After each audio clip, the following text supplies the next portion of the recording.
Hey guys, how are you? Welcome to the online classes of biochemistry. हमने पिछले lectures में quantum mechanics for chemistry and अपना physical spectra complete कर चुके हैं और काफ़ी दिनों से हमारे चैनल पे वीडियोस अपलोड भी नहीं हो रही थी। तो अब लॉकडाउन लग चुका है, अब हम हमारी वीडियोस दोबारा से स्टार्ट कर रहे हैं क्योंकि अब सबको घर बैठ के स्टडी करनी है। ठीक है, तो stay at home and be safe. तो देखो, अब इस सिचुएशन में हमारी कोई एग्ज़ाम डेट तो आ नहीं रही है, तो लेकिन बट हमें अपनी जो स्टडी है वो स्टॉप नहीं करनी है। हमें अपने मोटिवेटेड रहना है और अपने एग्ज़ाम्स की तैयारी करते रहना है क्योंकि इस सिचुएशन से निकलते ही क्या होगा, हमारी एग्ज़ाम्स डेट आ जाएगी।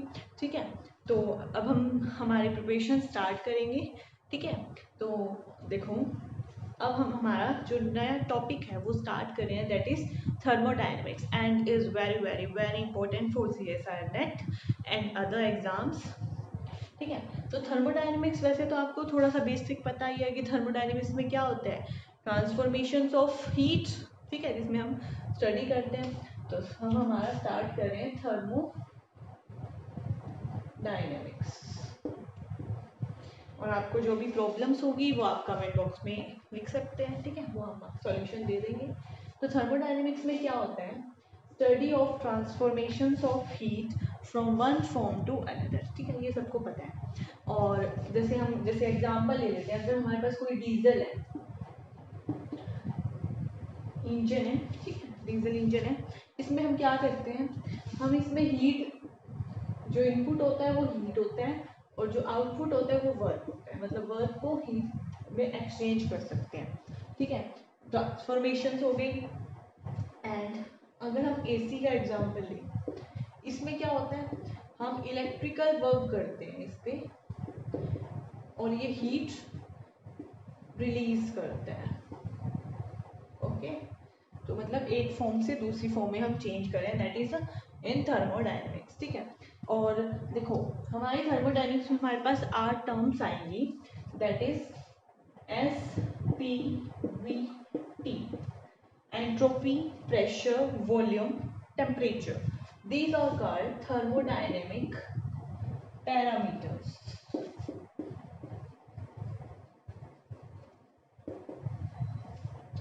और GHA: Gibbs free energy, enthalpy, work function, internal energy. इनको हम क्या बोलते हैं, थर्मोडायनेमिक वेरिएबल्स। इनकी हमें स्टडी करनी है। ठीक है, तो आज वाले लेक्चर में हम करने क्या वाले हैं, यूनिट कन्वर्जन्स। जो भी पूरे थर्मोडायनेमिक्स में यूनिट कन्वर्जन यूज होने वाला है वो आज ही हम देख लेंगे, ताकि हमें न्यूमेरिकल्स करने में कोई दिक्कत ना हो। और हमें करना है बोर्न थर्मोडायनेमिक स्क्वायर, यानी कि इनका रिलेशन, ठीक है, जो कि बोर्न ने दिया था वो हमें देखना है बोर्न थर्मोडायनेमिक स्क्वायर से। ठीक है, बहुत ही इजी ट्रिक है, आपको देखते ही एक बार में याद हो जाएगी। ठीक है, वैसे ये लर्न नहीं होते इजीली। ठीक है, तो आपको ये पूरे लेक्चर देखना है और बताना है कि आपको लेक्चर कैसा लगा।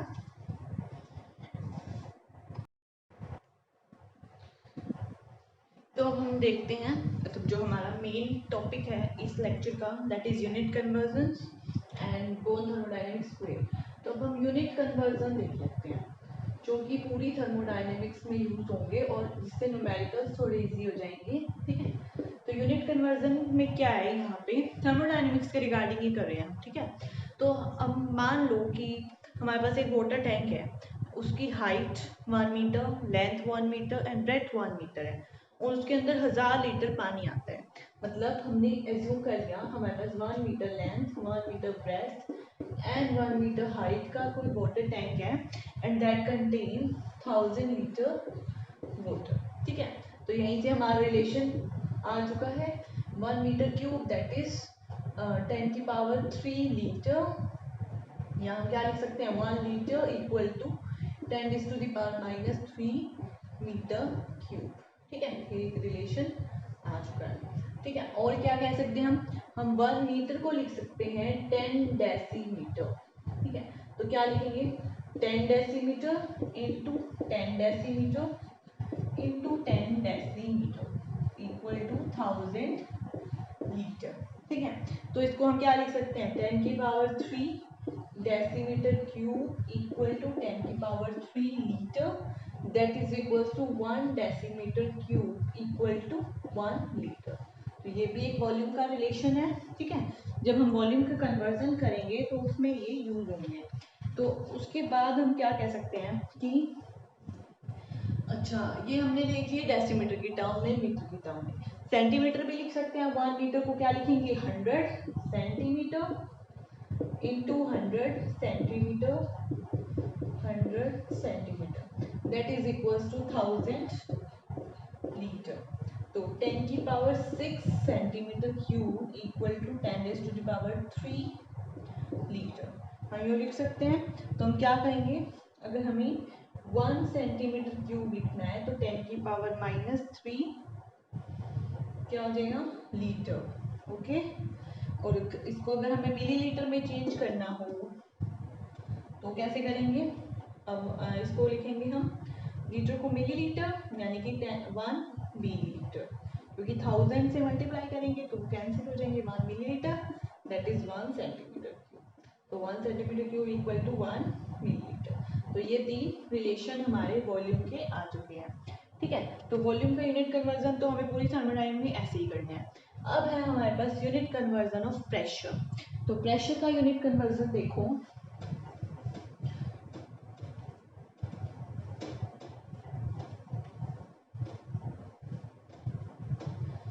प्रेशर क्या होता है, force upon area, that is force की यूनिट न्यूटन, एरिया की मीटर स्क्वायर। तो हम क्या कह सकते हैं, pressure is equals to force upon area, that is, और इसकी एसआई यूनिट क्या है प्रेशर की, पास्कल, जिसको हम क्या बोलते हैं, न्यूटन पर मीटर स्क्वायर, ठीक है। तो देखो क्या रिलेशन है, 1 एटमॉस्फेयर, याद रखो 1 एटमॉस्फेयर इक्वल होता है 101325 न्यूटन पर मीटर स्क्वायर के, दैट इज पास्कल के, ठीक है। तो इसको यूं लिख सकते हैं 101.325 1000 से डिवाइड एंड 1000 से मल्टीप्लाई किया, न्यूटन पर मीटर स्क्वायर यानी कि पास्कल। तो इसको क्या लिख सकते हो, 101.325 किलो पास्कल, ठीक है। और अगर हम पॉइंट इधर लेके जाएं तो क्या होगा, ये 1.01325 इंटू 10 की पावर 5 पास्कल, एंड 10 की power 5 pascal is equals to bar, ठीक है। ये एक रिलेशन इंपॉर्टेंट है, 10 की पावर 5 पास्कल किसके इक्वल होता है, बार के। तो हम इसको क्या लिख सकते हैं, 1 एटमॉस्फेयर इज इक्वल्स टू 1.01325 बार। तो देखो काफी इंपॉर्टेंट रिलेशन आया हमारे पास कि 1 एटमॉस्फेयर इसके बराबर है, तो हम इसको अप्रोक्सीमेटली 1 भी बोल सकते हैं। तो हम यूँ कह सकते हैं कि जो 1 एटमॉस्फेयर है वो अप्रोक्सीमेटली इक्वल होता है 1 बार के। तो एटमॉस्फेयर और बार इक्वल ही होते हैं, तो यूनिट कन्वर्जन में इजी हो जाएगा, एटमॉस्फेयर को ही हम बार लिख सकते हैं, ठीक है। तो और क्या रिलेशन है प्रेशर के लिए, और आपको ये पता होगा कि जो 1 एटमॉस्फेयर है वो किसके, अगर मर्क्यूरी की टर्म्स में लिखें तो किसके इक्वल होता है, 760 मिलीमीटर ऑफ मर्क्यूरी, या फिर हम इसको क्या लिख सकते हैं, 760 टोर।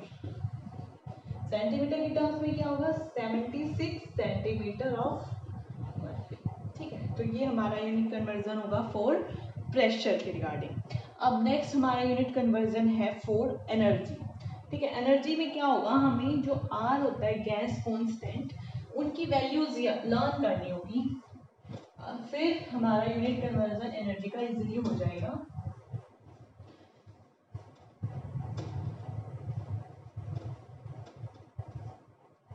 तो हमारा यूनिट कन्वर्जन ऑफ एनर्जी है, देखो एनर्जी हो, वर्क हो या हीट हो, सेम यूनिट कन्वर्जन है इनके लिए, ठीक है। तो इसके लिए हमें gas constant that is R की वैल्यू पता होनी चाहिए। तो एक वैल्यू तो हमें पता ही है जो हम हमेशा यूज करते हैं, 8.314 जूल पर केल्विन पर मोल, ठीक है। ये तो हमें पता है। कैलोरी की टर्म्स में क्या होती है, ये 2 कैलोरी पर केल्विन पर मोल, ठीक है। और अगर हमें एटमॉस्फेयर की टर्म में लिखें तो 0.0821 लीटर एटमॉस्फेयर पर केल्विन पर मोल। थर्मोडायनेमिक्स में 11th में आपने यूज भी की होगी, बीएससी में भी यूज की होंगी ये भी टर्म्स, ठीक है। तो ये वाली सिंपल टर्म्स थी। अब हमारे पास आता है कि अगर पास्कल की टर्म में आ जाए तो सेम ही है, जो जूल केल्विन की टर्म में है वही पास्कल की टर्म में, मतलब 8.314 किलो पास्कल लीटर पर केल्विन पर मोल, ठीक है। और बार की टर्म्स में क्या होगी, देखो हमें पता है एटमॉस्फेयर और बार अप्रोक्सीमेटली सेम होते हैं, थोड़ा सा डिफरेंस है, तो यही वाली हो जाएगी, यानी कि जो एग्जैक्ट होती है वो 0.08314 लीटर बार पर केल्विन पर मोल। वैसे हम ये वाली भी यूज कर सकते हैं, सेम ही है, ठीक है। तो ये होगी हमारे पास गैस कांस्टेंट की वैल्यू। एक बात और हमें पता होनी चाहिए कि जो 1 लीटर बार होता है वो इक्वल होता है 100 जूल के। कैसे, तो देखो अभी हमने लिखा था 1 लीटर इक्वल टू 10 की पावर -3 मीटर क्यूब, अभी लिखा है पिछले में, ठीक है, जो वॉल्यूम का यूनिट कन्वर्जन किया है। और बार को हमने क्या लिखा था, 10 की पावर 5 पास्कल। यस, पास्कल को क्या लिख सकते हैं, न्यूटन पर मीटर स्क्वायर। तो ये क्या हो जाएगा 10 की पावर 2, ये मीटर क्यूब है, और यहाँ से क्या आएगा न्यूटन पर metre square, that is newton metre, and newton metre is joule, तो 10 जूल, ठीक है। तो 1 लीटर बार किसके इक्वल हो जाएगा, 100 जूल के। तो हम कैसे कन्वर्जन करेंगे, एनर्जी का या वर्क का या हीट का कन्वर्जन करना आ जाए तो इससे कैसे कन्वर्ट करना है। तो देखो अगर हमारे पास वर्क दे रखा है,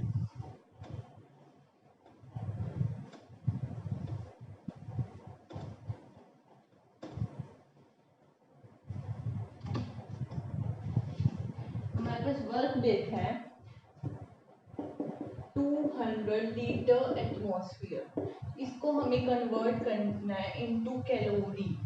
तो कैसे कन्वर्ट करेंगे, तो हमने आर की वैल्यू देखी थी लीटर एटमॉस्फेयर, और कैलोरी में भी देखी थी। तो जो भी आर की वैल्यू जो भी हमें दे रखा है, जो हमें लेके आना है कैलोरी लेके आना है, तो उस आर वैल्यू से इसको मल्टीप्लाई कर दो, और जो हमें हटाना है उसकी आर वैल्यू से इसको डिवाइड कर दो।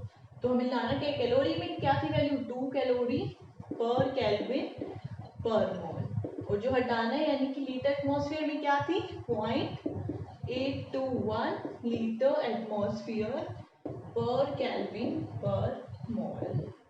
क्योंकि ये दोस्तों लीटर एटमॉस्फेयर है, ये कैंसिल हो जाएंगे, पर केल्विन पर मोल भी कैंसिल हो जाएगा, और कैलोरी में हमारा आंसर आ जाएगा, ठीक है। जिस भी आर वैल्यू से जो हमें लेके आना है उससे मल्टीप्लाई कर दो, और जो हटाना है उससे डिवाइड कर दो आर की वजह से, तो हमारे पास वर्क का या हीट का या एनर्जी का यूनिट कन्वर्जन इजीली हो जाएगा, ठीक है। तो ये हमारे जो यूनिट कन्वर्जन थे थर्मोडायनेमिक्स में यूज होते हैं वो वाले थे। अब हम देखते हैं Born thermodynamic square. Now we have Born thermodynamic square, ठीक है। तो जो मैक्सवेल रिलेशंस हैं, to memorise Maxwell relations a technique was developed that is called Born thermodynamic relations, ठीक है। तो क्या है, हमने अभी पढ़ा था कि 8 टर्म्स होती हैं, S P V T, entropy, pressure, volume and temperature, these are called thermodynamic potential variables, and GHAU. These are called Gibbs free energy, enthalpy, work function and internal energy. These are called thermodynamic potentials. ठीक है, इनके बीच में अगर हमें relations पढ़ना है तो born ने एक स्क्वायर बनाया, इसको हम इजीली लर्न कर सकते हैं, ठीक है। इसको ये स्क्वायर बनाएंगे, ये एरोज, यहाँ पे लिखना है हमें एस टी वी टी, और बीच में हमें लिखना है जी एच, एच से स्टार्ट करना है, एच जी ए यू। कैसे लर्न करेंगे इसको, देखो सत्य प्रकाश वेरी टायर्ड, ठीक है, hey god A U, U learn हो जाएगा। या फिर कोई और भी ट्रिक बना सकते हैं, some hard problems go through a very unexpected solution. कोई भी ट्रिक बना सकते हैं, ठीक है। हम करेंगे Satya Prakash very tired hey god A U, ठीक है। तो ऐसे आपको लर्न हो जाएगा ये स्क्वायर। इसमें जैसे अगर हमें रिलेशन देखना है, रिलेशन बिटवीन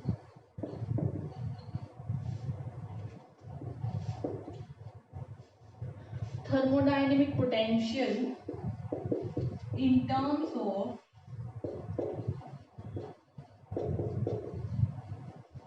thermodynamic variable, इनके बीच में रिलेशन देखना है इन द फॉर्म ऑफ डिफरेंस। तो कैसे देखेंगे, देखो हमें h निकालना है इन द फॉर्म ऑफ डिफरेंशिएशन। तो क्या लिखेंगे, dh निकालना है, ठीक है। dh किसके बीच में लाई कर रही है, ds और p के बीच में। तो हमें यहाँ पे लिखना है ds एंड dp। आराम से देखो, बहुत इजी है। dh निकालना है, लाई कर रहा है ds एंड dp के बीच में। फिर हमें ये देखना है, देखो s जिसके भी एरो दूर जाती है वो हमेशा पॉजिटिव होगा, और जिसके एरो पास आती है वो दोनों हमेशा नेगेटिव होंगे। तो एंट्रोपी हमें ds के आगे देखना है, साइन कौन सा आएगा। तो एरो यहाँ से दूर जा रही है तो कौन सा साइन आएगा, पॉजिटिव, ठीक है। तो इसके आगे हमें पॉजिटिव लगाना है। और dp, p से भी एरो दूर जा रही है मतलब आएगा पॉजिटिव, ठीक है। अच्छा, अब इसके आगे क्या आएंगे, तो s के सामने देखो क्या है, t, तो हम यहाँ पे लिखना है t, और p के सामने v, तो ये है v। तो ये एक रिलेशन हमारे पास आ चुका है। ऐसे ही हमें चारों रिलेशन मिलेंगे। ये h का हो गया, अब g का निकालना है। तो dg क्या होगा, इन द टर्म किसके बीच में है, p और t, तो क्या हो जाएगा dp एंड dt। और एरो देखो p से दूर जा रही है पॉजिटिव, t के पास आ रही है एरो, तो क्या होगा नेगेटिव, ठीक है। और t के सामने क्या है v, तो ये हो जाएगा v, और t के सामने क्या है s, तो ये हो जाएगा s। तो ये हमारे पास सेकेंड रिलेशन आ गया, ठीक है। ऐसे g हमने निकाल दिया। अब a, अब da निकालेंगे, किसके बीच में है, dv एंड dt। आ रहा है ना इजीली समझ, बहुत इजी है। अगर नहीं आ रहा तो एक बार दोबारा से वीडियो देख लेना। तो da क्या होगा, dv और dt। और dv देखो एरो इसके पास आ रहा है तो क्या होगा नेगेटिव, और dt के भी एरो पास आ रहा है तो नेगेटिव। और v के सामने क्या है p, और t के सामने क्या है s। तो ये हमारे पास रिलेशन आ गया, da is equals to minus P D V minus S D T. फिर da के बाद u, अब du निकालेंगे तो du क्या होगा, s और v के बीच में है, ds एंड dv। s, ठीक है, साइन क्या होगा पॉजिटिव, एरो दूर जा रहा है, और v एरो पास आ रहे हैं तो नेगेटिव। s के सामने क्या है t, और dv के सामने क्या है p। तो ये हमारे पास रिलेशन आ गए, चारों रिलेशन, ठीक है। अब हमारा इसी में ही है, बोर्न थर्मोडायनेमिक स्क्वायर में ही, relation between thermodynamic variables in the form of differentiation, ठीक है। तो अब हमें वही स्क्वायर बनाना है। आपको लर्न हो गया होगा, कैसे भी करो, some hard problems go through a very unexpected solution, और एरो यूं बनाना है, ठीक है। तो हमें देखो वेरिएबल्स का रिलेशन देखना है, मतलब entropy, pressure, volume and temperature. तो इसमें ना तुम एरो नीचे की तरफ एक बार बना के देखो, हमने यूं बना दिया एरो, और इसमें भी हमने यूं बना दी। तो मतलब हमें यूं चलना है। तो curly S by curly V, ठीक है, इक्वल होगा किसके, curly P by curly P के। ओके, अब साइन कैसे होंगे इसमें, तो हमने पहले s लिखा है ना, तो s देखो, s के एरो दूर जा रही है तो पॉजिटिव, पहले यहाँ पे हमने p लिखा है तो p के एरो दूर जा रही है तो पॉजिटिव, ठीक है। और कांस्टेंट क्या आएगा, देखो हम वैसे तो डिफरेंशिएशन d भी लिख सकते थे, हमने करली क्यों बना दिया इसको? तो देखो जब कोई कांस्टेंट आता है साथ में तो वो डी का करली बन जाता है, पार्शियल डेरिवेटिव, ठीक है। तो अब क्या होगा, मतलब एस के सामने क्या है, टी, तो इसमें टी क्या होगा, कांस्टेंट, और वहां पी के सामने क्या है, वी, तो यहाँ पे वी कांस्टेंट। तो ये हमारे पास एक रिलेशन आ चुका है। हमने बस एरो बनाई, करली एस बाय करली वी, करली पी बाय करली टी, और साइन देखे और कांस्टेंट लिख दिया, ठीक है। ऐसे ही अब हमने एरो इस साइड चलाई है, हम एरो इस साइड भी चला सकते हैं, ठीक है। तो इधर से यूं लिखना पड़ेगा, मतलब करली S by curly P equal होगा करली वी बाय करली टी की, ठीक है।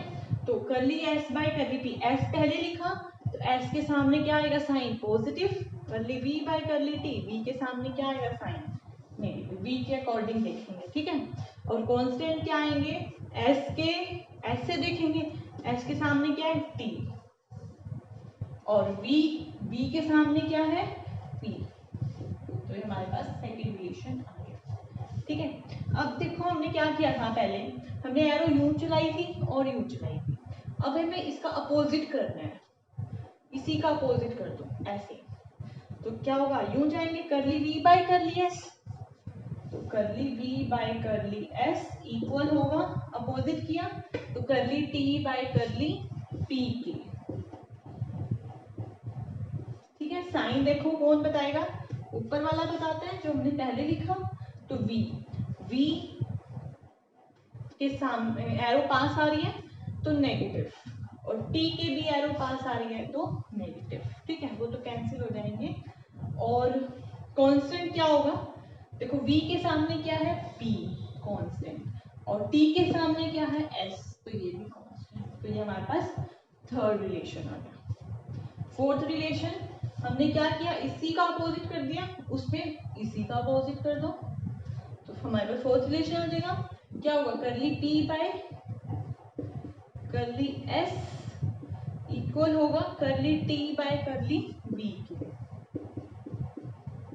साइन कौन बताएगा, जो हमने पहले लिखा, p, p के सामने एरो दूर जा रही है पॉजिटिव, t के पास आ रही है नेगेटिव, कांस्टेंट क्या आएगा, p के सामने v, t के सामने s, तो ये हमारे पास फोर्थ रिलेशन आ चुका है, ठीक है। इजी है लर्न करने में, बार बार प्रैक्टिस करना बिल्कुल इजी है।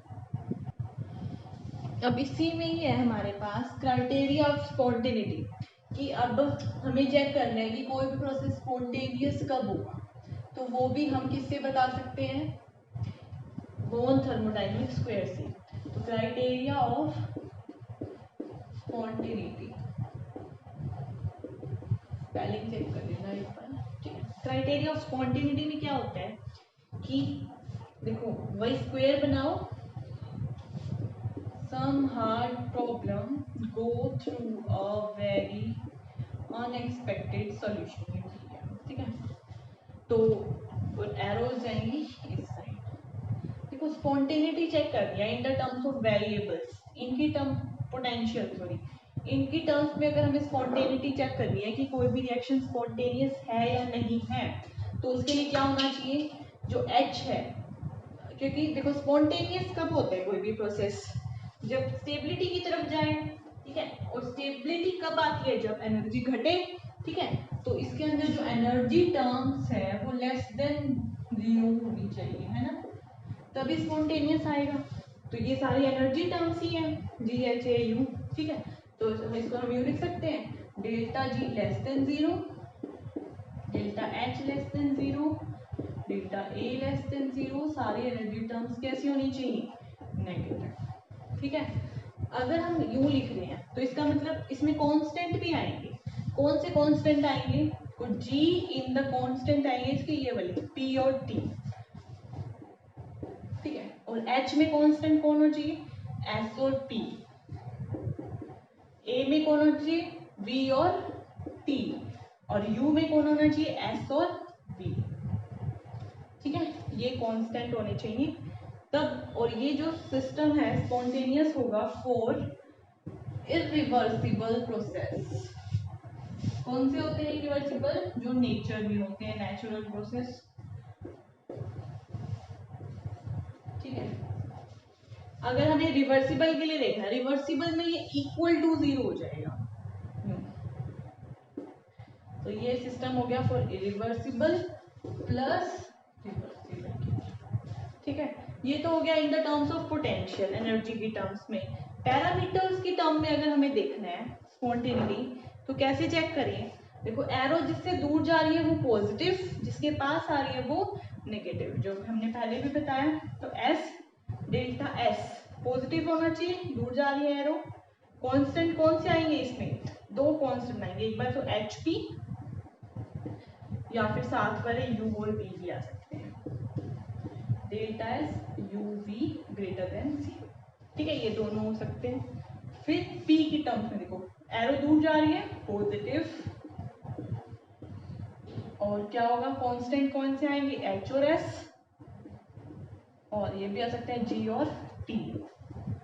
Delta P G T greater than 0। फिर हम वी की टर्म्स में देख सकते हैं, एरो पास आ गया तो नेगेटिव होना चाहिए डेल्टा वी। कांस्टेंट क्या होंगे? यू और एस, और डेल्टा वी कांस्टेंट क्या होंगे? ए और टी लेस देन 0। तो ये हमारे पास और इरिवर्सिबल है, रिवर्सिबल में इक्वल टू हो जाएगा। ठीक है, तो ये हमारे पास क्राइटेरिया ऑफ स्पॉन्टेनिटी आ गया। इसको भी हम इसी से चेक कर सकते हैं। ठीक है, अब इसी से बोर्न थर्मोडायनामिक स्क्वायर से हमें देखना है variables in the form of potentials, in the form of thermodynamic potential. वही स्क्वायर बना लो। Some hard problem go through a very unexpected solution, और ये होगी एम। ठीक है, तो अब हमें वैल्यू निकालनी है वेरिएबल्स की, एस पी वी टी। कैसे निकालें?